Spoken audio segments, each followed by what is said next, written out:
Muito bom dia e boa sexta-feira. Começa agora mesmo o Visto de Fora. Vamos dar aqui os bons dias ao André Rodrigues, que vai Bom conduzir dia. esta conversa. Bom dia, Bom Olivia dia. Bonamici e Begonha Inês. A todos, bom dia. Aqui estamos nós Muito outra bom vez, dia. numa sexta-feira, depois de um feriado, e está calor. Deixem-me perguntar-vos como é que passaram esta quinta-feira, este dia? Foram à praia ou evitaram as confusões, o estacionamento? Olivier, diz-me tu. Eu sou viciado em praia e tudo isso, mas nunca vou à praia. Eu vou à praia quase todos os dias, na verdade, todos os dias mesmo. Só que não vou durante o fim de semana e não vou quando há os feriados. Deixo isso para os outros. O resto do tempo, é verdade, passo todos os dias vou mesmo à praia. E mergulhas? Não. Passeio imenso todos os dias. pronto. Sempre uma hora e meia de passeio todos os dias. Begonha, e aí onde te encontras? Olla, eu estou en Vigo, como acho que os nosos ouvintes perceberán, estou en Vigo, estou do outro lado da fronteira e aquí non foi feriado nacional como en Portugal, só foi feriado nalgúmas localidades. O Corpo de Deus celebrase só nalgúmas localidades, portanto as persoas traballaran con normalidade. Eu non estive na praia, de feito tive de operar a miña mãe, teve un problema de saúde e até tive de estar con ela, mas aquí foi un día totalmente normal, iso sí, con muitísimo calor na zona de Vigo, é incrível. En Santiago de Compostela non, o tempo estaba moito primaveral, mas cá en Vigo moito calor, as persoas a traballar e depois no fin do día, depois do traballo, a praia. Pois, a tradicional praia, para quem gosta, naturalmente. Exatamente. Bom, está assim aberto. Bom, são as diferenças entre os dois países. O Corpo de Deus que é feriado em Portugal não o é em Espanha, mas o calor sim é comum. Vamos então, Teresa, avançar para os temas que nos trazem esta conversa neste Visto de Fora. Vamos sim, Visto de Fora, que é uma parceria Renascença-Euronet, a rede europeia de rádios.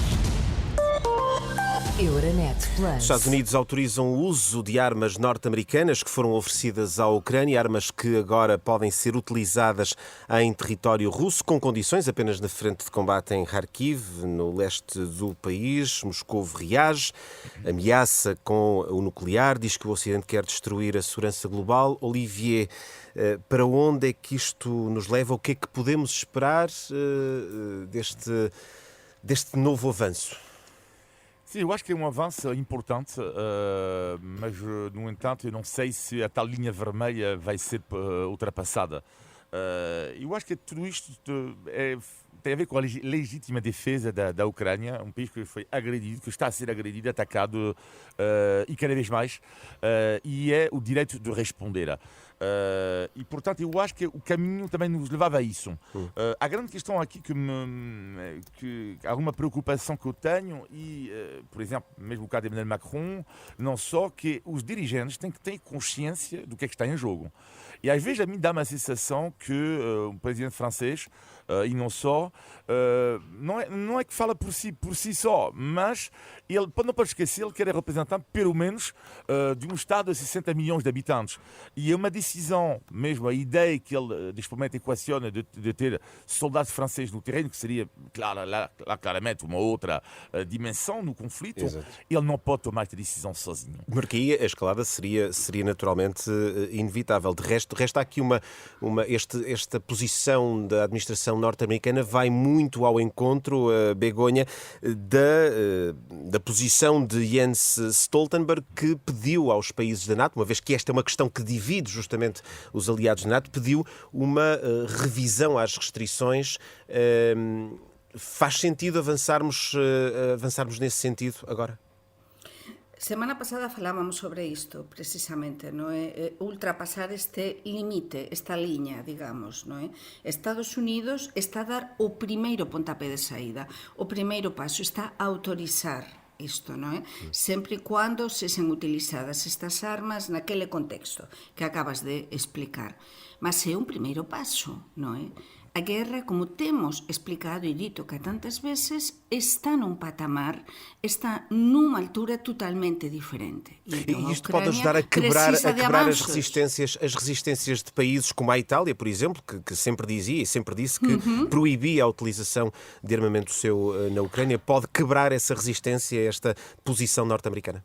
Vamos ver que o que acontece, non é? Quebraronse moitas resistencias inicialmente e vamos falar tamén cá da viaxen do Zelensky, non é? Mais Aos à nosos frente, sim. países e ten moito a ver tamén co isto. O Zelensky sabe que precisa de máis armamento, precisa de avanzar, precisa de máis axuda e así non chega. Así non chega. A Rusia estaba a gañar a batalla inicialmente, non é? Nas últimas semanas e é preciso un novo equilibrio de forzas e a Ucrania está a tentar isto. Por iso, este sinal dos Estados Unidos eu acho que é muito importante mesmo. Até do ponto de vista estratégico, e regresso a ti, Olivier, porque a verdade é que a Rússia está a atacar a Ucrânia não com uma invasão de facto, mas usando aqui, do ponto de vista estratégico e militar, algo que pode até ser visto com uma certa inteligência, que é usando o seu próprio território e a proximidade a Kharkiv, por exemplo, neste caso, para atacar a Ucrânia. Mas gostava também de te ouvir sobre as resistências de aliados da NATO que podem aqui eventualmente podem eventualmente mudar de ideias com esta posição norte-americana. Eu acho que o caminho é para haver cada vez menos resistência. Olaf Scholz, o chanceler alemão, já mostrou mais resistente do que está mostrando agora. E estamos a ver aos poucos, não é? Porquê? Porque a resposta à Rússia estão a se aperceber que, finalmente, que a Rússia não é só a questão do Donbass que está em causa. Há mais ideia por trás. Há muito mais ideia por trás. Agora, claro que a mim custa-me ver o ex-presidente francês Nicolas Sarkozy, que teve uma entrevista e ele dizia: custa-me, Sarkozy, ver o país de Balzac, do escritor Balzac, a França, e o país do escritor Tolstói entrar eventualmente em guerra. O Sarkozy que vive completamente cego, uma elite francesa fascinada pela Rússia e, portanto, completamente cega, como se prezar Balzac e Tolstói impedisse uma resposta a uma agressão. Isto é inacreditável. E perante esta agressão, de duas uma, ou fechamos os olhos e dizemos ok, a Ucrânia é o problema só deles, e nós fechamos os olhos, é que a questão aqui é que os russos vão continuar lá, ou então, de facto, aos poucos, admitimos que sim, eles têm o direito, também eles, e sobretudo eles, aliás, de se defenderem, porque nunca esquecer que as regras do jogo são eles que têm que as definir. São eles, não são os russos. Há também aqui essa posição, e vai também nesse sentido, a posição do Ministro da Defesa português, Nuno Melo, que apoia o uso de armas dadas à Ucrânia contra alvos na Rússia em ações defensivas. Begonha, como é que avalias esta... Parece, Nuno Melo disse aquilo que Biden viria depois a confirmar horas mais tarde. Exactamente, que está alinhado neste posicionamento e, sinceramente, para min ten toda a lógica, non é? Porque temos de nos defender, primeiro, e é verdade que saíron tamén varios artigos na imprensa nos últimos días a destacar precisamente que a idea dunha Europa máis forte e con máis membros, non é? Non basta de SOS, precisamente para asegurar, para presionar, para asegurar tamén as fronteiras da Europa. É moito importante, por un lado, asegurar as fronteiras da Europa e, por outro lado, defender os que son nosos, porque a Ucrania ainda non é nosa, non é da Unión Europea, mas é Europa, e no futuro, como xa destacaran os líderes europeus, no futuro vai ser membro da União Europeia. Da União Europeia. E também fez essa aproximação à NATO, de resto é também nesse sentido que Zelensky faz a visita esta semana à Europa. Em Portugal ele recebeu a garantia de 10 anos de apoio inabalável, 126 milhões de euros em ajuda militar, passou também por Madrid, por Bruxelas. Vamos por partes, Olivier, até porque as dimensões dos envelopes são muito distintas. Ajuda portuguesa, 126 milhões de euros em cooperação militar, é o apoio possível ou Portugal podia ter dado mais? Isto é sempre fácil dizer que um país pode dar mais. Estava a ver que, por exemplo, Paris oficialmente deu 5 mil milhões, Berlim muito mais, 3 vezes mais achou do que a França, a Itália mais que a Espanha, etc, etc. Mas espera aí, mas isto não é, nós não vamos calcular. Além do que, cuidado com os números oficiais, com a ajuda também que é dada, não é apenas um cheque, às vezes há muito mais do que isso. E portanto eu não quero entrar no jogo, não tenho rigorosamente nada a dizer, nada a criticar, tanto de Espanha e de Portugal, no que diz respeito a um envelope. Para já eu não estou dentro das contas para saber se a ajuda podia ter dado mais 1 milhão, menos 1 milhão. Nós não podemos ir. Eu acho que o Zelensky teve o apoio que ele merece por parte dos dois países como a Espanha e Portugal. Então, se o peso financeiro não entra, do teu ponto de vista, para a equação, estamos então aqui a falar de um apoio que pode ser visto mais do ponto de vista diplomático, político. Aí sim Portugal pode ter mais cartas para dar, mais trunfos para apoiar a Ucrânia. Olivia. Sim, vou deixar falar a Begonha, porque eu acho que seria interessante ter a opinião dela sobre o impacto que teve isto em Espanha. Eu sei que lá fora, como estamos no visto de fora, falou-se, nos países que não são Espanha e Portugal, não se falou muito disso, tendo em conta que o Sr. Zelensky lá está, também não é a primeira vez que viaja na Europa. Uhum. Begonha, queria ouvir-te sobre a dimensão do pacote financeiro da Espanha. 1.100 milhões de euros em ajuda. 1.130 milhões. Pronto, 1.130 para sermos mais rigorosos. Corrige-me se eu estiver errado, é a maior ajuda deste género concedida pelo governo espanhol a um país. Como é que isso foi? Como é que foi avaliada a dimensão desse pacote financeiro aí em Espanha, precisamente? Primeiro foi uma surpresa, não é? Porque o governo espanhol, o governo de Pedro Sánchez, é socialista, minoritário, apoiado por moitos independentistas e por partidos que até están máis próximos en algunhas coisas de Rusia do que a defensa, non é, da propia Ucrania, como é o caso, por exemplo, de Sumar, non é? E acontecía antes con Podemos, os socios da coligação de Pedro Sánchez, mas neste caso Pedro Sánchez foi determinante, foi moito frontal e confirmou estes 1.130 milhões de armamento para Kiev. Mas tamén para mí há outro ponto, outra chave importante en todo isto, porque non é só axuda armamento, que isto é, como explicabas moito ben, André, é a maior, non é, que concedeu España a Ucrania nos últimos tempos, mas non é só iso, é que axuda para a reconstrução do país. España xa tiña apoiado, xa tiña enviado millóns de euros e até cooperantes tamén e todo tipo de axuda para a reconstrução da Ucrania, mas neste caso tamén é a 10 anos para a propia reconstrução depois da guerra. É dizer, non só para axudar agora, sino para axudar depois. Niso España ten moita tradición de axuda humanitaria e de solidariedade internacional, mas isto sí que foi visto en xeral en España pelos grupos de centro-direita moito ben, até o Partido Popular, a Vox, viran isto con moita, apoiaran todo isto. Há aqui um consenso natural? Non há consenso porque os partidos á esquerda,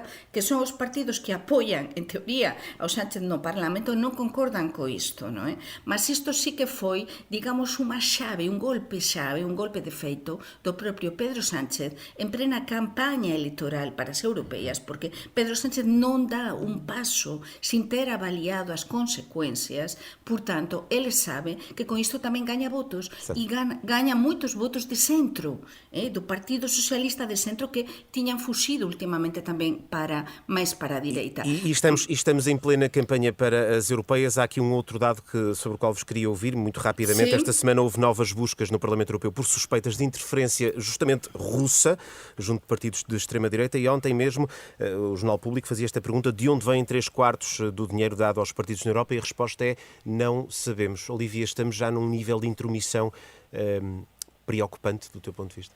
Sim, super preocupante, porque eles fazem uma espécie de guerra híbrida, e já sabemos isto, está muito bem feita, está muito bem, a propaganda anda no seu em grande, e de facto sabemos que eles querem a vitória da direita radical nas eleições europeias, porque dentro deste partido de direita radical há alguns partidos, não digo todos, não é? Mas alguns partidos, lá está, que têm um posicionamento contra a defesa da Ucrânia e, portanto, que quase apoiam, alguns deles até têm algumas simpatias com o regime de Putin.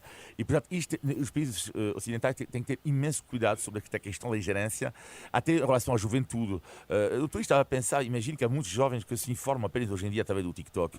A partir do momento em que um país como a Rússia consegue manipular a informação e tudo isso, temos que ter meios absolutamente, isto é super importante, e há países que os têm, como a Finlândia, mas também para controlar isto, para ter muito cuidado. perante a ingerência russa neste momento. Begonha, muito rapidamente sobre este tema para avançarmos para o Isto nacional. é a constatação e a confirmação do que tantas veces tamén temos avaliado e falado cá, non é? Que a intromisión, a interferencia da Rusia en tantos locais, non é? E o Parlamento Europeo non vai ser un máis exao. Esta investigación, non é?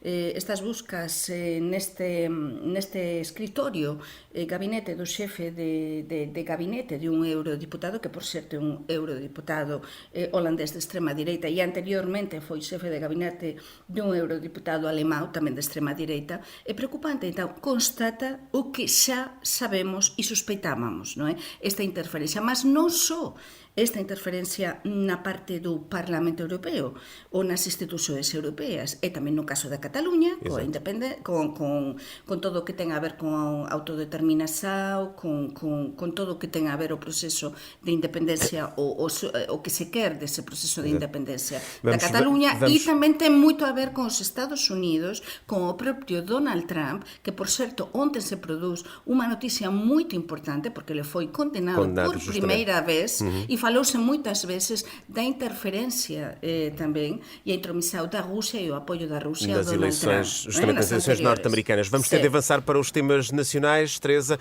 este Visto de Fora é uma parceria Renascença Euronet, Rede Europeia de Rádios. É isso mesmo. Euronet Plus. Milano. Zagreb. Bruxelas. Sofia. Riga. Euronet Plus, a rede europeia de rádios para compreender melhor a Europa. Estamos em velocidade de cruzeiro neste Visto de Fora. O tema da Ucrânia entrou também na campanha portuguesa para as europeias, com um momento mais tenso entre Marta Temido e Sebastião Bugalho, com o candidato AD a dizer que a vinda de Zelensky era um dia de festa. Marta Temido não concordou, falou em imaturidade, porque nunca pode ser um dia de festa a visita de um presidente a um outro país quando vem pedir ajuda para se defender de uma agressão. Olivier, Sebastião Bugalho exagerou, terá exagerado na forma como se pronunciou acerca da vinda de Zelensky? Não estou a ver aqui qual é o problema de dizer que é uma festa, uma questão de palavras. Sinceramente, é inacreditável dizer que ele foi imaturo, porque disse que era uma festa, Zelensky, não estou a entender. E, aliás, sobre esta questão das críticas sobre Sebastião Bugalho, há algo que me incomoda um pouco, que é non-stop esta referência à questão da idade dele. Até ouvi no outro dia alguém que era uma piada show de André Ventura sobre a roupa dele.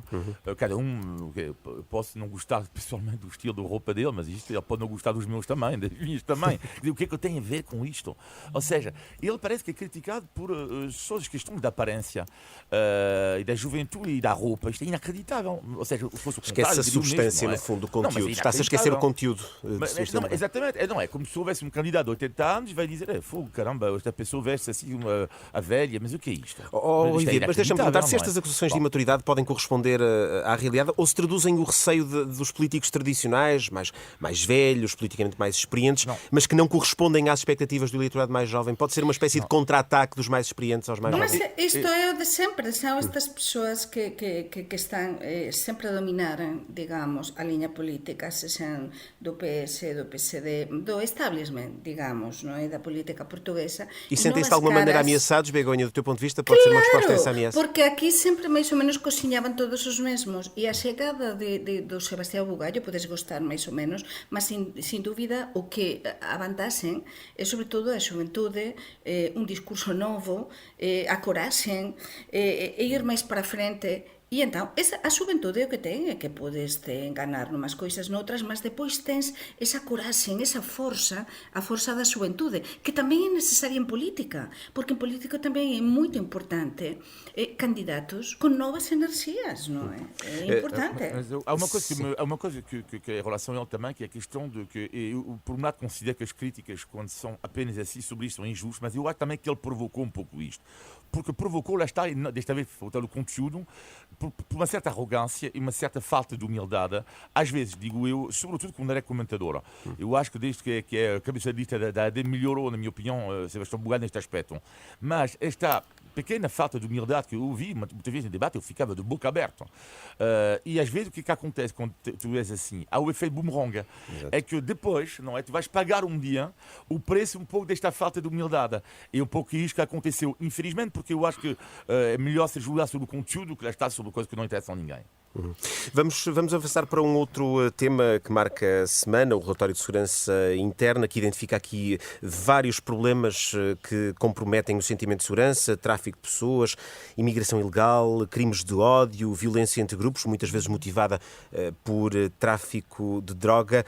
Begonha, volto a ti. Para quem vem de fora e vive de facto a maior parte do tempo fora, mas conhece bem o país, Portugal está a tornar-se um país mais inseguro do teu ponto de vista? Sí, tamén sobre isto estamos a falar moito, mas antes de coñecer este relatorio, é un tema que quisemos tratar ca Olivier e eu, porque achamos que é moito importante. Nós estamos neste visto de fora a perceber isto, non é? Con o noso ollar máis abranxente, digamos, porque estase a producir isto, os que moramos e coñecemos Portugal desde há moitos anos, en profundidade, sabemos que está a mudar a seguranza, que há moita máis inseguranza nas ruas das principais cidades de Portugal, non é só Lisboa, tamén é Porto, outras cidades e até os locais máis turísticos, e estes alertas, depois de coñecer este relatorio tanto da Cámara Municipal, do Presidente da Cámara Municipal de Lisboa como do Presidente da Cámara Municipal do Porto,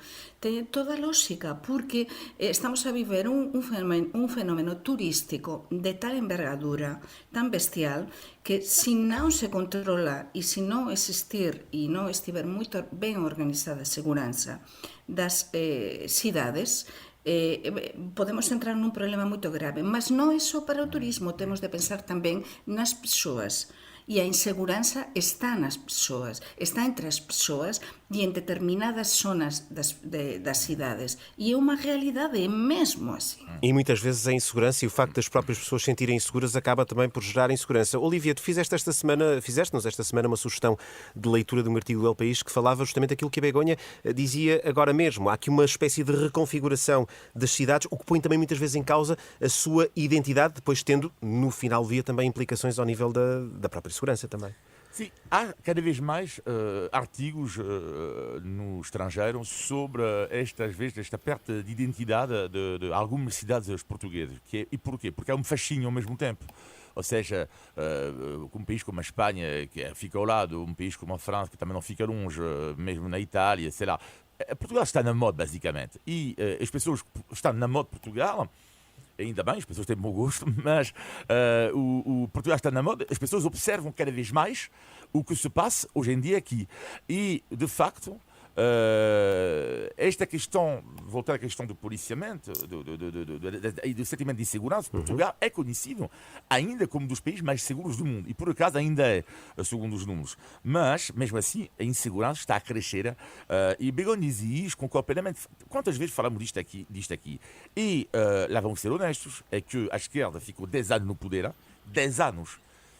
E corresponde, mais ou menos, ao boom do turismo em Portugal. E não houve resposta da esquerda, do governo socialista, não houve uma resposta a este aumento de insegurança. E houve um abandono por parte das autoridades em matéria de policiamento. Por exemplo, é uma das queixas que se ouve, por exemplo, a Rui Moreira, na Câmara do Porto, que se queixa de ter sido abandonado pelo Estado Central. Até Carlos Moedas, em Lisboa, pede mais polícias ao Ministério da Administração Interna. Sim, eles têm toda a razão. Toda a razão mesmo, porque, sim, exatamente.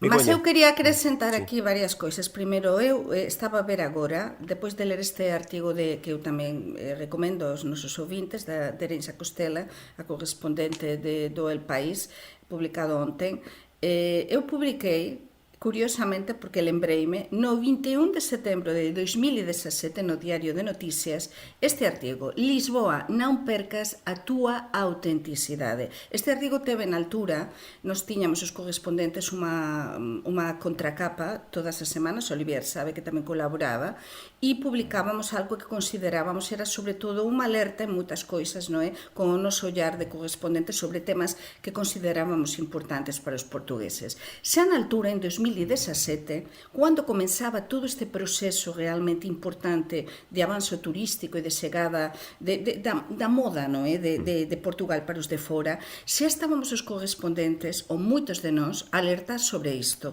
E eu o que estou a ollar con moita pena, realmente con moita pena, e porque cada día que pasa é pior. Semana pasada, como eu xa expliquei cá, tive en Lisboa unha delegación do Goberno Autónomo da Galiza.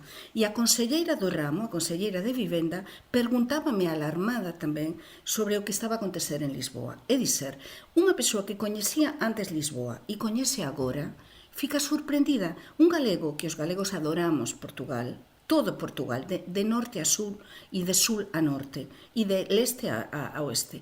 Adoramos Portugal, mas cando coñeces ben unha cidade como Lisboa e voltas 2 anos depois e ves, como explicaba Teresa Constela no artigo, que non podes andar pela rúa, que está todo sello de tuk-tuk, que as persoas deixan, o que aconteceu no Porto tamén, deixan de morar na cidade. Un 30%, e é mesmo verdade, 30% menos de habitantes Estamos a falar na cerca cidade de de terço, Lisboa. em cada 3, não é? Nos últimos 5 ou 6 anos. Isto é muito preocupante. E há esse elemento revelador que esse artigo do El País chama justamente quando uma cidade como Lisboa é conhecida, ou quando o símbolo identitário de Lisboa se torna o tuk-tuk, isso acaba também por ser e outra coisa naturalmente muito revelador. importante, que acho que Olivier concorda plenamente comigo, que a subida espectacular de preços. Mas non só para os turistas. Atenção, Lisboa e Portugal xa non é un destino barato. Xa non é ese destino, porque están a aumentar moitos preços, e se se perde esa autenticidade até na comida, esas tascas que nós tanto gostamos e que continuamos a ser clientes desas tascas que aínda há en todo Portugal, Olivier e eu, e sei que tú tamén, mas o resto, o que están a abrir agora, a tanto restaurante que se parece a outros moitos restaurantes do mundo, e que están, así, poen se callar unha sardiña de decoração, e aquilo que no fundo trouxe as pessoas até aqui corre o risco de perder-se irremediavelmente. E pensei unha coisa, que esta galiña dos ovos de ouro pode totalmente ir pelos aires, ou desaparecer, se extinguir, se non se sabe aproveitar, porque tem-se de cuidar muito essa autenticidade. Para mim é a base. E num país que depende tanto do turismo para a sua economia, isso é absolutamente decisivo. Vamos abordar aqui um último tema também muito rapidamente, o Plano de Emergência para a Saúde, que definiu como prioridades a redução de listas de espera, também a atribuição de médico de família para toda a população, com um contributo muito significativo dos privados para ajudar o SNS. Olivier, é assim que se resolve os problemas? Super rapidamente, sei que já não temos tempo, em 20 segundos, eu diria que é finalmente algo que está a ser feito, a mim parece-me uma ideia interessante. No entanto, falta conhecer os pormenores, porque é um problema de gestão e de organização, o SNS. E sobretudo saber valores, que é uma coisa que a Ministra também não disse, quanto é que isto ia custar. Não é? Falta saber muitas coisas ainda, mas pelo menos há a tal ideia de haver mais coordenação entre o sector social, privado e público, que eu acho que é algo que tem que ser feito, porque o SNS está à beira do colapso. Portanto, é positivo, mas ainda não sabemos tudo ainda. Ainda temos muito para conhecer sobre este plano. Begonha, muito rapidamente. Exatamente, temos de esperar, concordo com Olivier, é dizer, é un bon sinal, mas há tanto por facer, como non coñecemos os dados, falaríamos sin coñecer, portanto, vamos a esperar un bocado, mas os sinais, en principio, son bons. Muito bem, vamos agora, Teresa, terminada esta análise à atualidade nacional, vamos para outra análise, mas ao conhecimento dos nossos convidados. É o índice de Tugalidade, serve também para quem nos ouve, vai ser uma pergunta de cultura geral, como sempre. Índice de Tugalidade. Nem sei se aqui diria cultura geral ou mais propriamente cultura pop. Está a aproximar-se o Euro e a pergunta de hoje é: porquê que em 2004, Olivier e Begonha, há 20 anos, o hino da nossa seleção, que era este?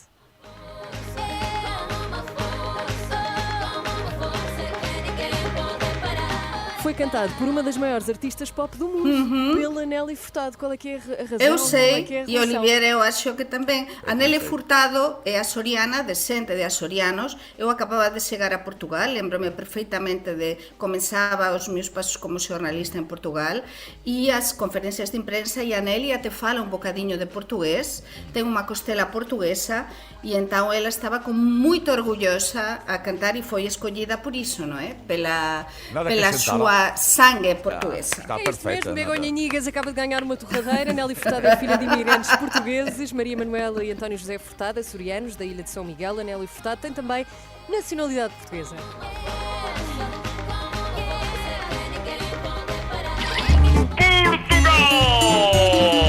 Índice de Tugalidade. E agora vamos saber como foi a vossa semana, positivos e negativos desta semana. Negativo desta semana, Begonha. Negativo, vamos por un tema persoal, non é? Foi o susto que levei cando soube que a miña mãe tiña de ser operada, intervida, mas é verdade que se correu todo moito ben e iso é importante e o que fica, non é? Mas o susto e a preocupación non tirou ninguén nos días anteriores. Mas tamén há outra coisa negativa que ten moito a ver con Portugal, e é, cando chega o bon tempo, é o que me dixo o meu marido cando falei ontem pelo telefone, ou a telefone con ele, son os engarrafamentos para ir á praia os días de moito calor. É Claro, fazer nin como todos Olivier, temos... que vai a pé. Claro, Olivier ten esa sorte porque mora en Almada, mas as persoas que moran no centro das cidades, por exemplo, no centro do Porto, se tú saes depois do mediodía, que acontece con a ponte 25 de abril? Engarrafamentos, veña, e pasan os anos e sempre igual, e depois chegas aos bares de praia, o que lle aconteceu ontem ao meu marido, que me contaba, que ficaron sen almorzar, porque había tal enxente de persoas que chegou unha hora que dixeran non podemos dar máis comida, acabamos prácticamente con todo. Begonha, E tiveran de comer cualquier coisa. Tu Eu és estaba cá, impressionante. portanto... Tu vais sempre dar aos transportes, é uma coisa que eu acho E à comida, surreal, e à comida, maravilhosa. e à comida. O teu negativo desta semana, O Olivier? negativo é uma injustiça que me revolta, que tem a ver com os portadores da síndrome de Down. Vou recordar que os Jogos Paralímpicos começam em finais de agosto, Jogos Olímpicos em julho, Jogos Paralímpicos em finais de agosto, e os deficientes intelectuais podem participar, todos não, exceto uma categoria.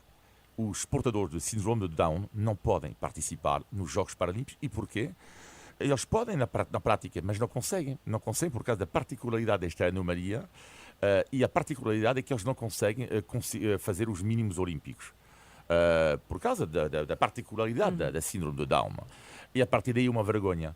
Um rapaz que se chama Vicente Pereira, que tem 7 medalhas de ouro na natação portuguesa, cujo sonho é participar um dia nos Jogos Paralímpicos, e estou triste porque às vezes falamos da inclusão das pessoas, falamos disto tudo, e eu acho que o mínimo dos mínimos é olhar um pouco à nossa volta e dizer que tudo isto é revoltante mesmo, a partir do momento em que estas pessoas merecem, como é óbvio, ter os mesmos direitos de qualquer um de nós, não é? E também de alguma proteção, se me permitem. Por isso, para mim, é o negativo da semana, esta injustiça em relação aos portadores da deficiência, aliás, da síndrome de Down. Ora, não sabia e concordo contigo. Vamos aos Sim, positivos muito desta triste. semana.